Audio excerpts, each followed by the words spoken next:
नमस्कार. लोकसंख्या या आपल्या 6व्या प्रकरणाच्या 6व्या भागात आपण सर्वजण आहोत. आज आपण एका खूप खूप महत्त्वाच्या घटकावर अगदी सविस्तरपणे बोलणार आहोत आणि तो घटक आहे लिंग गुणोत्तर, ज्याला आपण इंग्रजीमध्ये सेक्स रेशो म्हणतो. ही एक अशी संकल्पना आहे जी आपल्याला कोणत्याही प्रदेशातील सामाजिक रचनेबद्दल खूप काही सांगून जाते. तर आजचा आपला प्रवास कसा असणार आहे? सगळ्यात आधी आपण समजून घेऊ की हे लिंग गुणोत्तर म्हणजे नेमकं काय असतं. त्यानंतर आपण थेट ब्राझील आणि भारताच्या आलेखांवर नजर टाकू आणि तिथली परिस्थिती काय आहे ते बघू. मग या दोन्ही देशांच्या आकडेवारीची समोरासमोर तुलना करूया. या आकड्यांच्या पलीकडे जाऊन याचं सामाजिक महत्त्व काय आहे हे समजून घेऊया.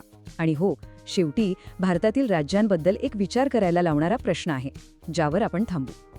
चला तर मग सुरुवात करूया.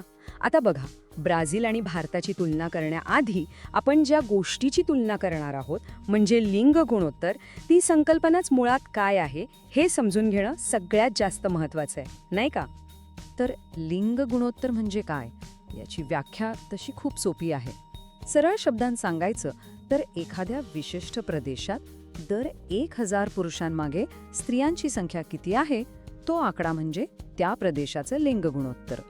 हे एक प्रमाण आहे जे आपल्याला वेगवेगळ्या ठिकाणच्या स्त्री-पुरुष संख्येची तुलना करण्यासाठी एक समान आधार देतं. आता या व्याख्येतला सगळ्यात महत्त्वाचा आकडा कोणता असेल तर तो आहे 1000. हाच आपला बेसलाईन आहे. म्हणजे काय तर समतोलाचा बिंदू. ह्याचं गणित अगदी सोपं आहे. जर लिंग गुणोत्तर 1000 पेक्षा जास्त असेल तर त्याचा सरळ अर्थ होतो की तिथे स्त्रियांची संख्या पुरुषांपेक्षा जास्त आहे. आणि जर हेच गुणोत्तर 1000 पेक्षा कमी असेल तर पुरुषांची संख्या जास्त आहे.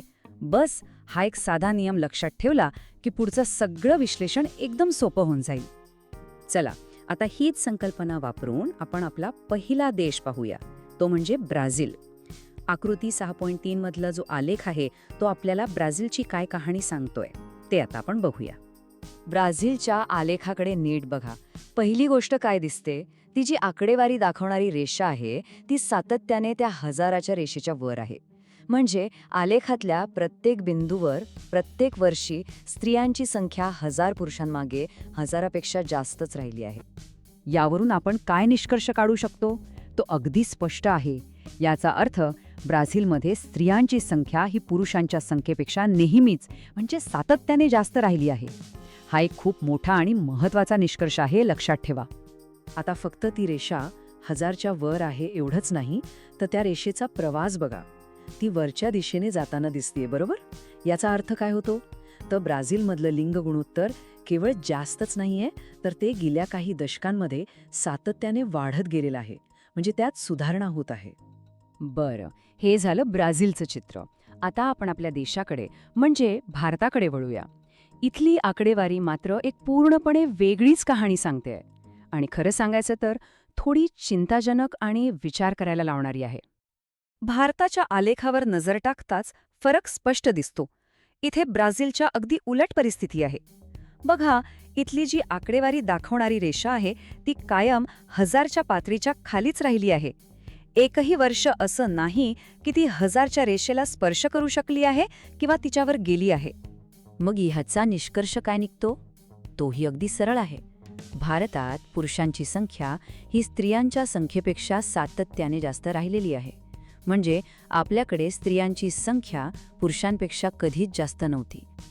आता या रेषेचा प्रवास पाहिला तर त्यात थोडे चढ उतार दिसतात. कधी ती थोडी वर जाते, कधी खाली येते. पण एक गोष्ट मात्र कायम आहे, ती म्हणजे ती नेहमीच 1000च्या खूप खाली राहते. अगदी 2011 मध्ये सुद्धा हे गुणोत्तर जवळपास 940 इतकंच होतं, जे 1000च्या समतोल पातळीपेक्षा खूपच कमी आहे. ठीक आहे, आत्तापर्यंत आपण दोन्ही देशांचं चित्र वेगवेगळं पाहिलं, ब्राझीलची कहाणी समजून घेतली, भारताचीही समजून घेतली. आता वेळ आहे या दोन्ही चित्रांना बाजूबाजूला ठेवून त्यांची थेट तुलना करण्याची, म्हणजे फरक अजूनच स्पष्ट होईल. हा जो तक्ता आहे ना, तो सगळं काही अगदी सोपं करून सांगतोय. एका बाजूला आहे ब्राझील, तिथे काय दिसतंय? स्त्रिया जास्त, म्हणजे गुणोत्तर 1000च्या वर आहे आणि ते सतत वाढत चाललंय. आणि दुसऱ्या बाजूला आहे भारत, इथे पुरुष जास्त आहेत, म्हणजे गुणोत्तर 1000च्या खाली आहे आणि ते कमी जास्त होत त्याच पातळीवर अडकून आहे. आलेखावरही हेच दिसतं. ब्राझीलची रेषा 1000च्या वर, भारताची रेषा 1000च्या खाली. हा जो फरक आहे तो दोन्ही देशांमधल्या लिंग संतुलनाबद्दल एक खूप मोठी गोष्ट सांगून जातो. पण एक गोष्ट लक्षात घ्यायला हवी की हे फक्त आकडे नाहीत. संख्याशास्त्राच्या पलीकडे जाऊन या आकड्यांना एक सामाजिक चेहरा आहे, एक सामाजिक वास्तव आहे. ते आपल्या समाजाचं प्रतिबिंब आहेत. भारतातलं हे जे कमी लिंग गुणोत्तर आहे तेच आपल्याला बेटी बचाओ बेटी पढाओ सारख्या मोहिमांची गरज का आहे हे पटवून देतं. ही फक्त एक घोषणा नाही, तर या आकड्यांनी निर्माण केलेली एक खूप मोठी सामाजिक गरज आहे. हे आकडे आपल्याला समाजासमोरच्या मोठ्या आव्हानांकडे बघायला भाग पाडतात. चला, आता आपण आपल्या विश्लेषणाच्या शेवटच्या टप्प्याकडे आलो आहोत. आतापर्यंत आपण देशाच्या पातळीवर बोलत होतो. आता थोडं आत डोकावून पाहूया, म्हणजे राज्यांच्या पातळीवर. आपण हे तर पाहिलं की संपूर्ण भारतात पुरुषांची संख्या स्त्रियांपेक्षा जास्त आहे. पण माझा प्रश्न हा आहे की हीच परिस्थिती अगदी अशीच भारतातल्या प्रत्येक राज्यात असेल का? जरा विचार करा. हा प्रश्न मी तुमच्यासाठी सोडतोय. याचं उत्तर नक्की शोधा. कारण कधी कधी काय होतं, देशाची सरासरी ही राज्यांमधला जो खरा फरक असतो तो लपून